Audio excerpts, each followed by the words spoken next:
After a good night's sleep, Harry felt nearly back to normal. I want to go to the feast, he told Madame Pomfrey as she straightened his many candy boxes. I can, can't I? Professor Dumbledore says you are to be allowed to go, she said sniffily, as though in her opinion Professor Dumbledore didn't realize how risky feasts could be. And you have another visitor. Oh, good, said Harry. Who is it? Hagrid sidled through the door as he spoke. As usual, when he was indoors, Hagrid looked too big to be allowed. He sat down next to Harry, took one look at him, and burst into tears. It's all my ruddy fault, he sobbed, his face in his hands. I told the evil how to get past Fluffy. I told him. It was the only thing he didn't know, and I told him you could have died. All for a dragon egg. I'll never drink again. I should be chucked out and made to live as a muggle. Hagrid, said Harry, shocked to see Hagrid shaking with grief and remorse, great tears leaking down into his beard. Hagrid, he'd have found out somehow. This is Voldemort we're talking about. He'd have found out even if you hadn't told him. You could have died, sobbed Hagrid, and don't say the name. Voldemort, Harry bellowed, and Hagrid was so shocked he stopped crying. I've met him, and I'm calling him by his name. Please cheer up, Hagrid. We saved the stone. It's gone. He can't use it. Have a chocolate frog. I've got loads. Hagrid wiped his nose on the back of his hand and said, That reminds me, I got you a present. It's not a stoat sandwich, is it? Said Harry anxiously, and at last Hagrid gave a weak chuckle. Nah, Dumbledore gave me the day off yesterday to fix it. Course, he should have sacked me instead. Anyway, got you this. It seemed to be a handsome leather-covered book. Harry opened it curiously. It was full of wizard photographs. Smiling and waving at him from every page were his mother and father. Sent owls off to all your parents' old school friends, asking for photos. Knew you didn't have any. Do you like it? Harry couldn't speak, but Hagrid understood. Harry made his way down to the end of the year feast alone that night. He had been held up by Madame Pomfrey's fussing about, insisting on giving him one last checkup, so the great hall was already full. It was decked out in the Slytherin colors of green and silver to celebrate Slytherin's winning the House Cup for the 7th year in a row. A huge banner showing the Slytherin serpent covered the wall behind the high table. When Harry walked in, there was a sudden hush, and then everybody started talking loudly at once. He slipped into a seat between Ron and Hermione at the Gryffindor table and tried to ignore the fact that people were standing up to look at him. Fortunately, Dumbledore arrived moments later. The babble died away. Another year gone, Dumbledore said cheerfully, and I must trouble you with an old man's wheezing waffle before we sink our teeth into our delicious feast. What a year it has been! Hopefully your heads are all a little fuller than they were. You have the whole summer ahead to get them nice and empty before next year starts. Now, as I understand it, the House Cup here needs awarding, and the points stand thus. In 4th place, Gryffindor with 312 points. In 3rd, Hufflepuff with 352. Ravenclaw has 426, and Slytherin 472. A storm of cheering and stamping broke out from the Slytherin table. Harry could see Draco Malfoy banging his goblet on the table. It was a sickening sight. Yes, well done, Slytherin, said Dumbledore. However, recent events must be taken into account. The room went very still. The Slytherin smiles faded a little. Ahem, said Dumbledore. I have a few last-minute points to dish out. Let me see. Yes. First, to Mr. Ronald Weasley. Ron went purple in the face. He looked like a radish with a bad sunburn. For the best game of chess Hogwarts has seen in many years, I award Gryffindor House 50 points. Gryffindor cheers nearly raised the bewitched ceiling. The stars overhead seemed to quiver. Percy could be heard telling the other prefects, My brother, my youngest brother got past McGonagall's giant chess set. At last there was silence again. Second, to Miss Hermione Granger.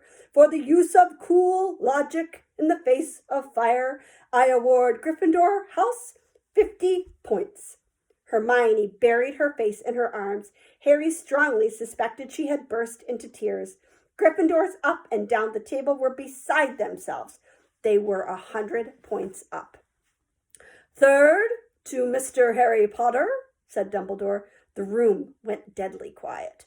"For pure nerve and outstanding courage, I award Gryffindor House 60 points."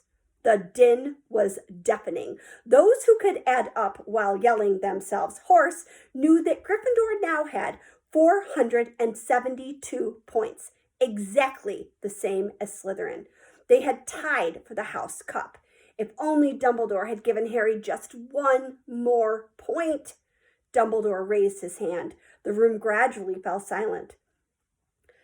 "There are all kinds of courage," said Dumbledore, smiling. "It takes a great deal of bravery to stand up to our enemies, but just as much to stand up to our friends. I therefore award 10 points to Mr. Neville Longbottom." Someone standing outside the Great Hall might well have thought some sort of explosion had taken place. So loud was the noise that erupted from the Gryffindor table. Harry, Ron, and Hermione stood up to yell and cheer as Neville, white with shock, disappeared under a pile of people hugging him. He had never won so much as a point for Gryffindor before. Harry, still cheering, nudged Ron in the ribs and pointed at Malfoy, who couldn't have looked more stunned and horrified if he had just had the body-bind curse put on him. "Which means," Dumbledore called over the storm of applause, for even Ravenclaw and Hufflepuff were celebrating the downfall of Slytherin, "we need a little change of decoration." He clapped his hands. In an instant, the green hangings became scarlet and the silver became gold. The huge Slytherin serpent vanished, and a towering Gryffindor lion took its place. Snape was shaking Professor McGonagall's hand with a horrible, forced smile. He caught Harry's eye, and Harry knew at once that Snape's feelings toward him hadn't changed one jot. This didn't worry Harry. It seemed as though life would be back to normal next year, or as normal as it ever was at Hogwarts. It was the best evening of Harry's life, better than winning at Quidditch, or Christmas, or knocking out mountain trolls. He would never, ever forget tonight. Harry had almost forgotten that the exam results were still to come, but come they did. To their great surprise, both he and Ron passed with good marks. Hermione, of course, had the best grade of the first years. Even Neville scraped through, his good herbology mark making up for his abysmal potions one. They had hoped that Goyle, who was almost as stupid as he was mean, might be thrown out, but he had passed too. It was a shame, but as Ron said, you couldn't have everything in life. And suddenly, their wardrobes were empty, their trunks were packed, Neville's toad was found lurking in a corner of the toilets, notes were handed out to all students, warning them not to use magic over the holidays. "I always hope they'll forget to give us these," said Fred Weasley sadly. Hagrid was there to take them down to the fleet of boats that sailed across the lake. They were boarding the Hogwarts Express, talking and laughing as the countryside became greener and tidier, eating Bernie Bott's every flavor beans as they sped past Muggle towns, pulling off their wizard robes and putting on jackets and coats, pulling into platform 9 3/4 at King's Cross Station.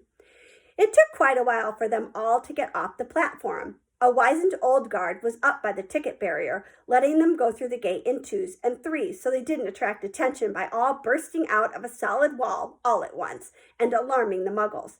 "You must come and stay this summer," said Ron. "Both of you. I'll send you an owl." "Thanks," said Harry. "I'll need something to look forward to." People jostled them as they moved forward toward the gateway back to the Muggle world. Some of them called, "Bye, Harry. See you, Potter." "Still famous," said Ron, grinning at him. "Not where I'm going, I promise you," said Harry. He, Ron, and Hermione passed through the gateway together.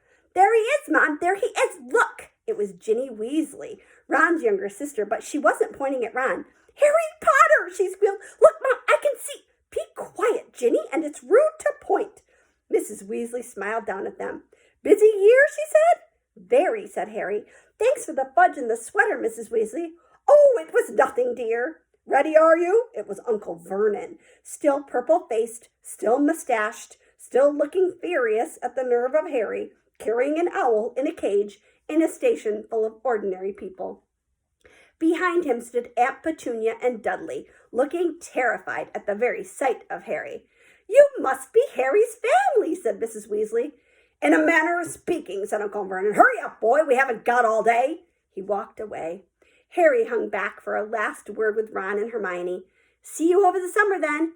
"Hope you have a good holiday," said Hermione, looking uncertainly after Uncle Vernon, shocked that anyone could be so unpleasant. "Oh, I will," said Harry, and they were surprised at the grin that was spreading over his face. "They don't know we're not allowed to use magic at home. I'm going to have a lot of fun with Dudley this summer." That is the end of our book. I hope you loved it. Remember, you can listen to it again. It's on the app that I sent you. There's a link to the amazing reader, Stephen Fry, who reads this for Audible, and it's truly incredible. So if you loved it, friends, please use the link and listen to it again, or read it yourself. You've heard it now, so you could try it. Love you. Hope you enjoyed this.